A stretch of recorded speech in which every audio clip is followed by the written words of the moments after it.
भगवते वासुदेवाय।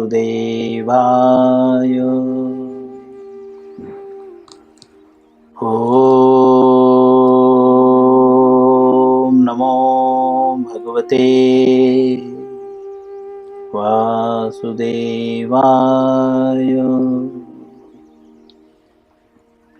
ओम नमो भगवते वासुदेवाय।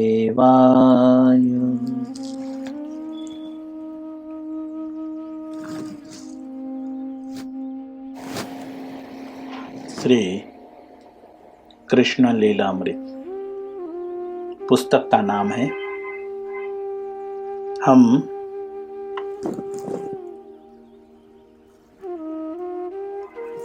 अध्याय 33 पे हैं। अध्याय का नाम है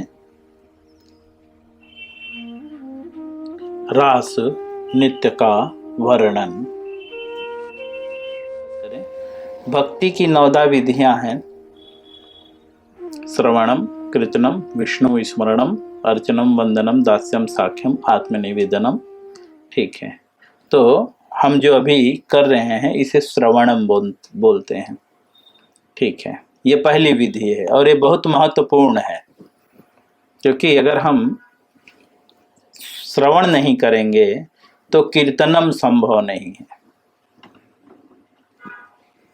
और जब कीर्तनम संभव नहीं होगा तो अर्चनम, वंदनम, दास्यम, साख्यम, आत्मनिवेदनम कुछ भी संभव नहीं होगा। इसके लिए श्रवण जो है बहुत ही महत्वपूर्ण है। श्रवण उत्तम व्यक्ति से करना जो है श्रवण करने से ज़्यादा महत्वपूर्ण है। श्रवण का तात्पर्य नहीं है कि हम हर किसी से श्रवण करें। श्रवण भगवत गीता में स्पष्ट रूप से श्रवण किसके मुखारविंद से करना है वह स्पष्ट रूप से बताया गया है। जो मन के आधार पे कार्य नहीं करता, ऐसे व्यक्ति के मुखारविंद से श्रवण करना चाहिए। और भी बहुत सारी बातें हैं जो धीरे धीरे हम समझेंगे। जैसा कि हम कल सुखदेव गोस्वामी के मुंह से जो है सुन रहे थे, परीक्षित महाराज जो क्वेश्चन किए। चलिए, तो श्रील प्रभुपाद जी लिखते हैं, एक मायावादी चिंतक झूठे ही अपने को ईश्वर या कृष्ण होने का दावा करता है।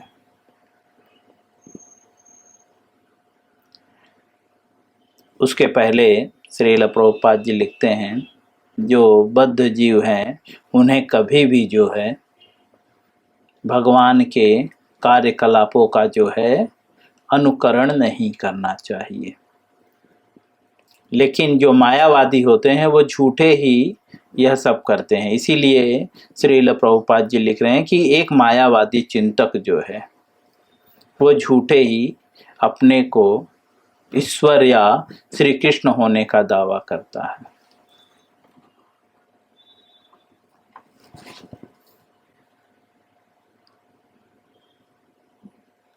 किंतु वह वास्तव में श्री कृष्ण की भांति कार्य संपन्न नहीं कर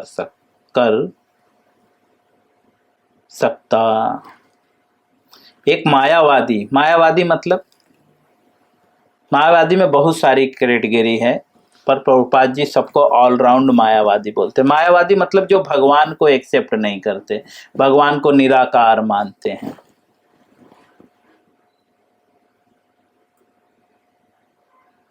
उन्हें मायावादी बोलते हैं।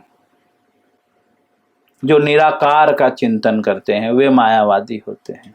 अर्थात ये संपूर्ण जगत जो है, जो दृश्यमान है, ये सब माया है। माया का मतलब सब नष्ट हो जाने वाला है, और इस वजह से वो इस शरीर को भी माया मानते हैं।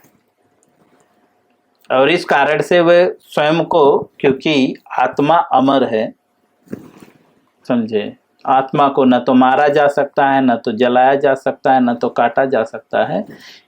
यह हम भगवत गीता में पढ़ चुके हैं। इसीलिए मायावादी स्वयं को आत्मा तो मानते हैं लेकिन उसका कोई आकार नहीं मानते, निराकार मानते हैं। मायावादी उसे बोलते हैं, एक शब्द में उसे निराकारवादी भी बोलते हैं। मैंने जैसा कि बताया, मायावादी, प्रभुपाद जी जब मायावादी शब्द प्रयोग करते हैं तो उन सबके लिए है जो कृष्ण को नहीं मानते शाश्वत रूप में, वे सब मायावादी हैं, राउंड फिगर। तो मायावादी कभी कभी जो है स्वयं को ईश्वर होने का दावा कर सकते हैं या करते भी हैं। कभी कभी वो स्वयं को ही ईश्वर घोषित कर देते हैं। हम संसार में देखते हैं बहुत सारे ऐसे लोग हैं जो भगवान बन के बैठे हुए हैं, लेकिन श्रील प्रभुपाद जी लिखते हैं वो कृष्ण की भांति कार्य संपन्न नहीं कर सकते। जैसा भगवान कार्य कर सकते हैं वैसा वो संपन्न नहीं कर सकते। वह अपने अनुयायियों को झूठे ही रास नृत्य की नकल करने के लिए मना सकता है। अनुयायी मतलब फॉलोअर, अर्थात अपने शिष्यों को, जिसको वह शिक्षा देता है उसे वो मना सकता है। किस लिए मना सकता है? रास लीला की नकल करने के लिए। किंतु वह गोवर्धन पर्वत नहीं उठा सकता। प्रभुपाद जी इनडायरेक्टली बोल रहे हैं कि अगर वो रास लीला का नकल कर रहा है तो गोवर्धन उठाने का भी तो करना चाहिए ना, लेकिन वो नहीं उठा सकता। भूतकाल में हमें मायावादी पाखंडियों के अनेक अनुभव प्राप्त हैं। प्रभुपाद जी लिखते हैं कि उनको भी जो है मायावादियों के अनेक अनुभव प्राप्त हैं और हमें भी प्राप्त है। हमने भी बहुत सारे ऐसे मायावादियों को देखा है जो स्वयं को विष्णु का अवतार मानते हैं, कृष्ण का अवतार मानते हैं, शिव जी का अवतार मानते हैं लेकिन शिव जी जैसा विष पान करने के लिए तैयार नहीं रहते मैं कुछ लोग हैं जो शिव जी का अवतार स्वयं को मानते हैं, लेकिन शिव जी ने तो विष पान किया था लोक कल्याण हेतु। आप तो कम से कम लोगों के दुख का तो पान कर लीजिए। बिल्कुल नहीं, थोड़ा भी उनको कष्ट नहीं होना चाहिए। एसी, पंखा, दर्द, फलाना ठिकाना। अरे शिव जी तो अघोरी है ना, एकदम किसी चीज पे आसक्त नहीं है। हाँ, शमशान में रहने वाले, भस्म लगाने वाले, है ना। हिमालय में रहते हैं तो उनका कोई घर नहीं है। एक बार उन्होंने पार्वती जी के कहने पे घर भी बनाया तो एक ब्राह्मण ने दान रूप में लेकर चले गया। तो कौन था? रावण, है ना। रावण जो है यज्ञ कराने के लिए आया, गृह प्रवेश। शिव जी बोले बहुत अच्छा गृह प्रवेश किया। पार्वती जी भी बोली वाह, मतलब मेरे पति कितने अच्छे हैं, संसार का सर्वश्रेष्ठ ब्राह्मण मेरे घर में गृह प्रवेश करा रहा है। इसीलिए पार्वती जी ने बोला मांगो, जो मांगना है मांगो। आज मैं बहुत खुश हूं क्योंकि आज मेरे पति ने मुझे घर दे दिया, जो कि किसी ने इसकी कल्पना नहीं की थी। बहुत सारे ऋषि महात्मा बोले थे कि पार्वती जी आप क्या कर रहे हैं, ये आप जो चाह रहे हैं वो कभी संभव नहीं है। लेकिन पार्वती जी ने बोला हम संभव कर देंगे।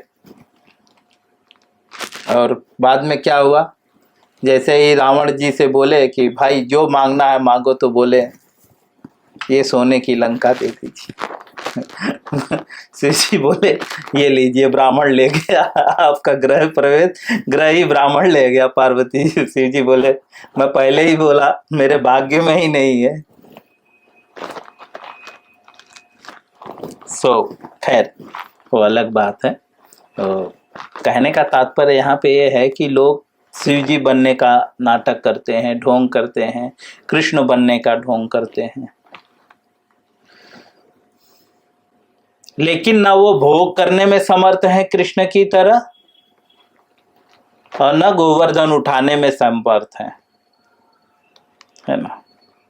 दोनों ही चीजों में नहीं, भोग भी तो नहीं कर सकते, कृष्ण की तरह वे भोगता नहीं है। 2 रोटी खाने वाला व्यक्ति 1 रोटी ज्यादा हो जाने पे तो सांस ऊपर नीचे होने लगती है, शरीर टेढ़ा करने लगते हैं, इधर उधर ऐसा ऐसा। आप कभी देखें, जिसका पेट भर जाता है तो वो इधर उधर ड्रामा करने लगता है। और वे ऐसे लोग जो है स्वयं को भगवान बनाकर बन के बैठ जाते हैं। प्रभुपाद जी बोलते हैं वे भगवान की रास लीला का तो नकल कर सकते हैं, लेकिन गोवर्धन नहीं उठा सकते। भूतकाल में, भूतकाल मतलब 3 काल होते हैं, भूतकाल, वर्तमान काल, भविष्य काल। भूतकाल मतलब बीते हुए समय को भूतकाल कहते हैं। वर्तमान काल मतलब जो अभी समय चल रहा है, इसे वर्तमान काल कहते हैं। भविष्य काल मतलब जो समय आने वाला है। तो आज ही मायावादी लोग नहीं है, आज ही स्वयं को भगवान मानने वाले लोग नहीं है। प्रभुपाद जी अपने काल में बोलते हैं कि वे उनका अनुभव है भूतकाल में। मतलब प्रभुपाद जी के पहले भी बहुत सारे ऐसे लोग रहे जो स्वयं को भगवान मान बैठते थे और स्वयं को भगवान कहते थे। ऐसे पाखंडियों के अनेक अनुभव प्राप्त हैं, जहां उन्होंने श्री कृष्ण बनकर रास लीला का भोग करने के उद्देश्य से अपने अनुयायियों को धोखा दिया है।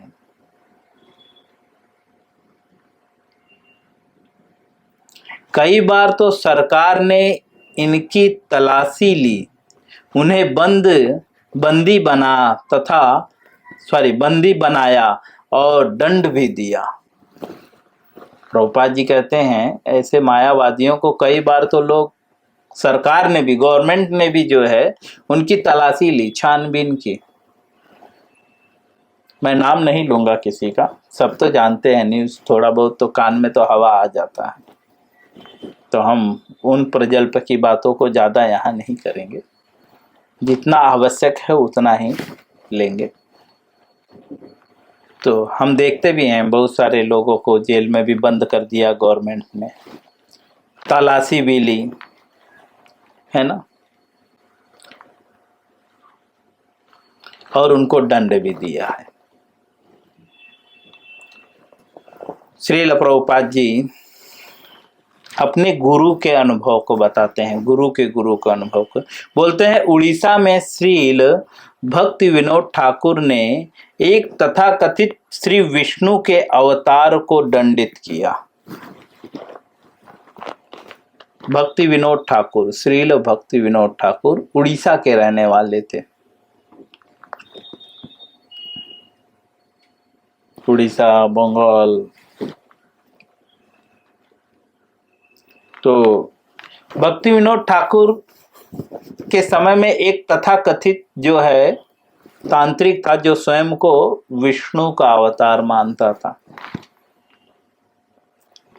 एक वीडियो भी बनाई गई है, प्रभुपाद लीलामृत, पुस्तक भी है प्रभुपाद लीलामृत का, और एक सीरियल भी बनाया गया है प्रभुपाद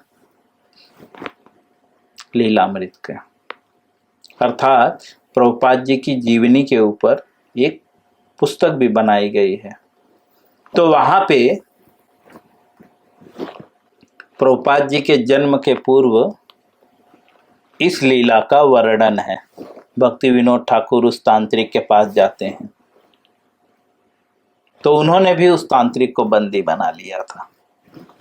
भक्ति विनोद ठाकुर मजिस्ट्रेट थे अपने समय के। अंग्रेज के जमाने में वो कोई साधारण आदमी नहीं थे। उस समय तो भारतीय लोग को कोई पूछता भी नहीं था। भारतीय लोग झाड़ू मारना, बाथरूम साफ करना, यही सब काम करते थे। लेकिन भक्ति विनोद ठाकुर उस समय में इतने अमीर थे, इतने पैसे वाले थे कि अंग्रेज, और इतने, देखिए भक्तों का स्वभाव कैसा होता है। देखिए अंग्रेजों ने सबको कष्ट दिया, लेकिन भक्ति विनोद ठाकुर को मजिस्ट्रेट बनाकर रखा था।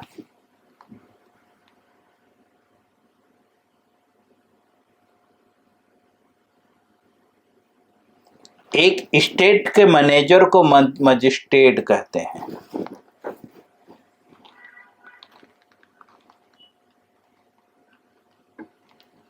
जैसे कोर्ट होता है ना, कोर्ट में तो कोर्ट जो है हर स्टेट का एक कोर्ट होता है। उस कोर्ट को उस कोर्ट के जो वो होता है, क्या बोलते हैं उसे,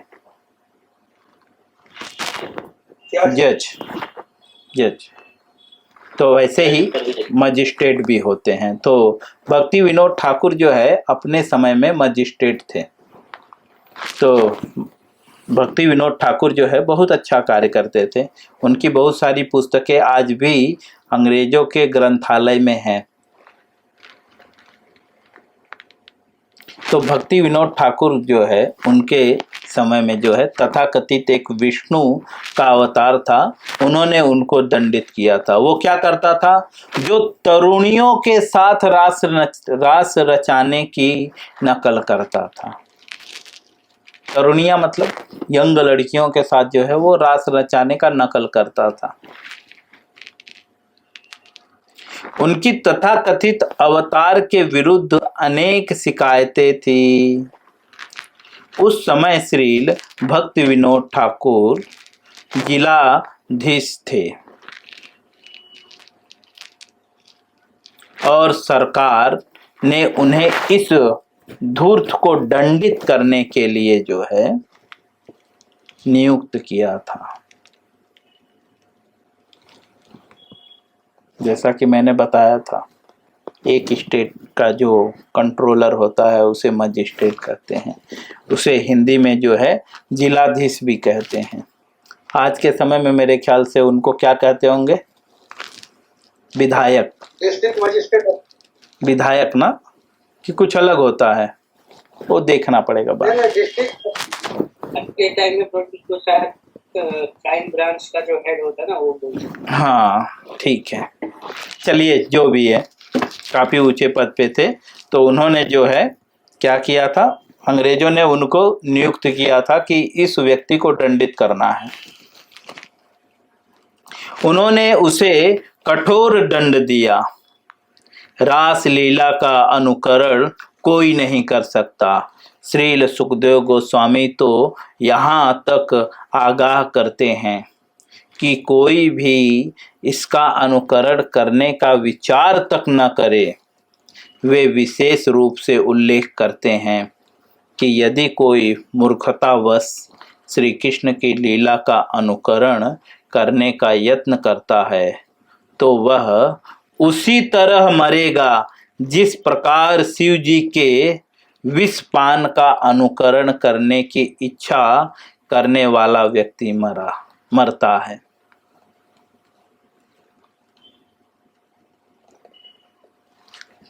सुखदेव गोस्वामी कहते हैं कि वो व्यक्ति किस तरह मरेगा, जिस तरह से शिव जी का नकल करने वाला कोई विषपान करता है, उस तरह मरेगा। जिस प्रकार शिव जी के विषपान का अनुकरण करने की इच्छा करने वाला व्यक्ति मरता है। शिव जी ने विषपान किया और उसे अपने कंठ में रखा, जिससे उनका कंठ नीला पड़ गया। इसलिए शिव जी को नीलकंठ भी कहते हैं।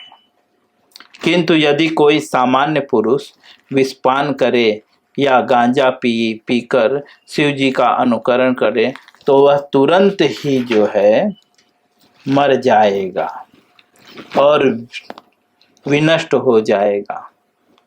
गोपियों के साथ श्री कृष्ण का यह व्यवहार विशिष्ट परिस्थितियों में था। प्रभुपाद जी लिखते हैं गोपियों के साथ जो ये व्यवहार था ये जो है विशिष्ट परिस्थितियों में था, इसका कोई अनुकरण नहीं कर सकता।